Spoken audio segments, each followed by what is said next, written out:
want to share with you my story, because in my story, it leads me to why I believe so much in happiness. And quite honestly, why I believe so much in people. And like I said earlier, I've been really blessed. I've really been blessed in my life.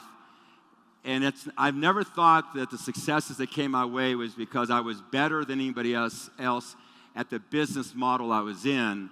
I always felt like I was better than most people in getting people to do the business model. You see, your attitude in your life is created by one thing. It's called your philosophy. And I'm going to talk a lot about that. Happiness is a philosophy. Happiness is an attitude. And I'm going to share with you why I embrace it and believe in it so much. Philosophy is everything you know, how you hold it, how it affects what you do. And so your philosophy forms how you do the hows. Your philosophy is everything you know, and it comes from life experiences. I just had a life experience. It comes from associations.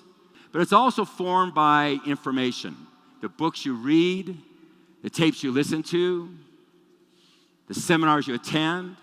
I took the lesson of the C student who became an A student, wasn't any smarter, that just changed their attitude from life experiences and associations, and all of a sudden the same person became successful, and I took that and applied it to the people that worked for me. When everybody else was working on the hows, I was working on the philosophy and attitude. See, if you have good philosophies, it turns into a positive philosophy, that will turn into a positive attitude. When you have positive attitudes, that turns into positive actions. That's what everybody focuses on, how to do it, how to do it, how to do it. You have to know how to do it. I agree with that. You have to be good. You have to be competitive at how to do it. But what the unfair advantage, the unspoken advantage, in my opinion, is not the hows, it's how you do the hows. So when you're driving an organization, whether it's a business, a university, the military, the government, whatever that organization might be, synergy, people coming together, like-minded people going in a like direction. You know, not just two minds creating a third more powerful mind, but maybe hundreds of minds or thousands of minds creating a much more powerful mind. Okay, going in a like direction. When you can embrace that power, I believe there's more power there than there is over here in the hows. Because the hows are pretty much you can hire people out of school to do them, okay? And personal development was kind of my gateway into happiness. And I've just always believed that, not just the life experience, not just associations, but the books you read, the tapes you listen to, the seminars you attend. Culture is the combined philosophy and attitude of your people. Culture defines you. It's like the DNA of a person. Culture is the DNA of a business. And when a company has a positive culture, guess what it does? It attracts positive people. It attracts who you are and repels who you're not. It's just important to keep away, weed your garden, as it is to bring people in. Something that we all care about is our health. And we all attribute health to exercise and diet, and I agree with those things, okay?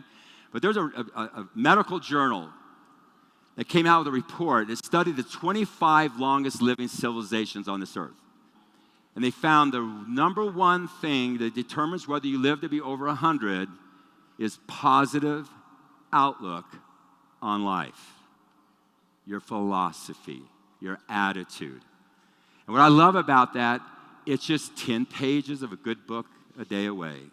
It's just 15 minutes in your car. Turn off that stupid radio full of all that stuff you don't need and just listen to 15 minutes of a good tape.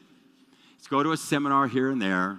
Let's associate with positive, like-minded people who are doing the same thing you're doing and let life experiences start shifting for you. And when you do that, all of a sudden it creates success. See, here's how most people think life works, especially when it comes to happiness. And you heard this today. When I'm financially successful, I'll be happy. When I'm healthy, I'll be happy. When I have great relationships, I'll be happy. When something happens to me, I'll be happy. And what they've proven through all this research is it's the other way around. Number two thing you find from the research on positive psychology or happiness is that actually it's easy to obtain. And the other thing is said is happiness is not about big things that happen to you. And I love that. You know, when Napoleon Hill wrote the book Think and Grow Rich, he studied the 500 most successful people, found the 13 things they have in common. He said the number one thing you have to be successful is desire. Desire is what gets you up early, keeps you up late, and gets you to do things that other people not want to do, because there's going to be obstacles. The number two thing he said was you have to have faith. You have to have faith in what you're doing is going to achieve what you desire. The third one, to me, was the biggest one of all 13. He said the 500 most successful people on this earth, studying them for 20 years, what they did consistently every single day is they out loud said what their goals were.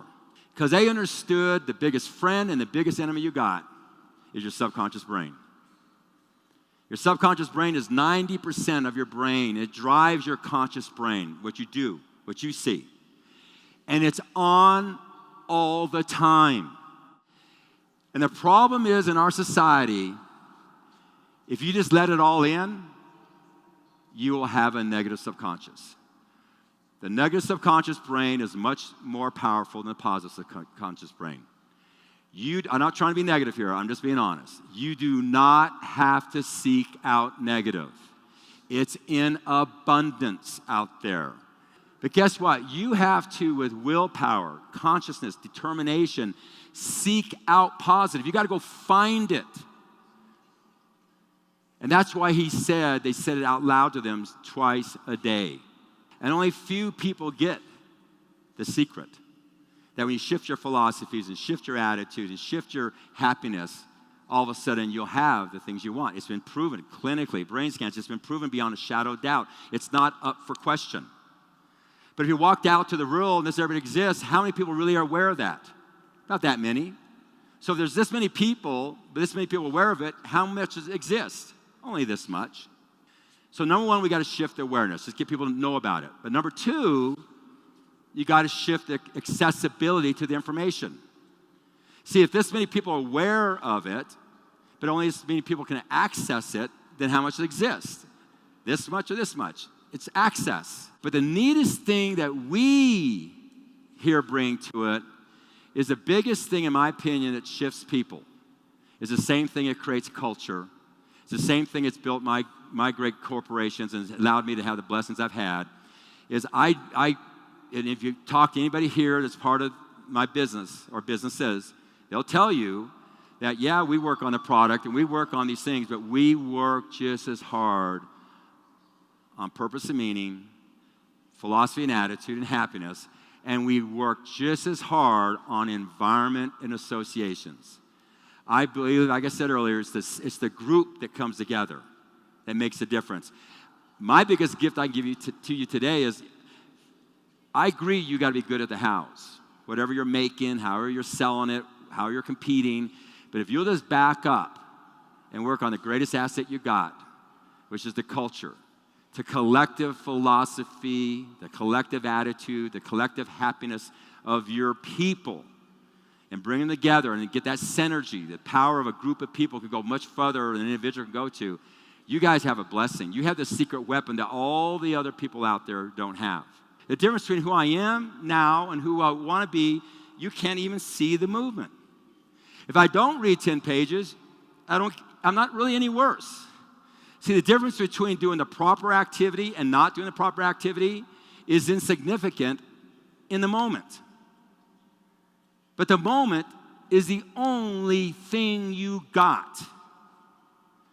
And successful people string the moment together consistently and persistently over a long period of time, cultivating till they get to what they want.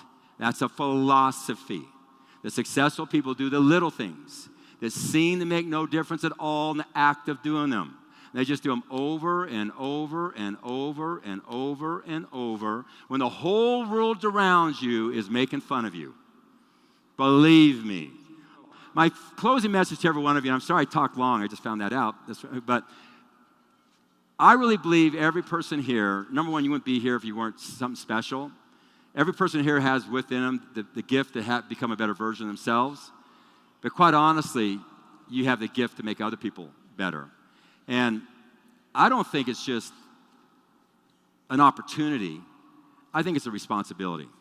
See, how I look at everything, I do everything because it's the right thing to do, because it's just the right thing to do, but it's also the smart thing to do. If you really care about your organizations, the smartest thing you can do is put in these philosophies and attitudes in your business, because it is the unfair advantage. It's not only the right thing to do for your people, but it's the smart thing to do. Okay, so with that, thank you all, bless you all, and I guess I'll stay up here and take some questions. Thank you.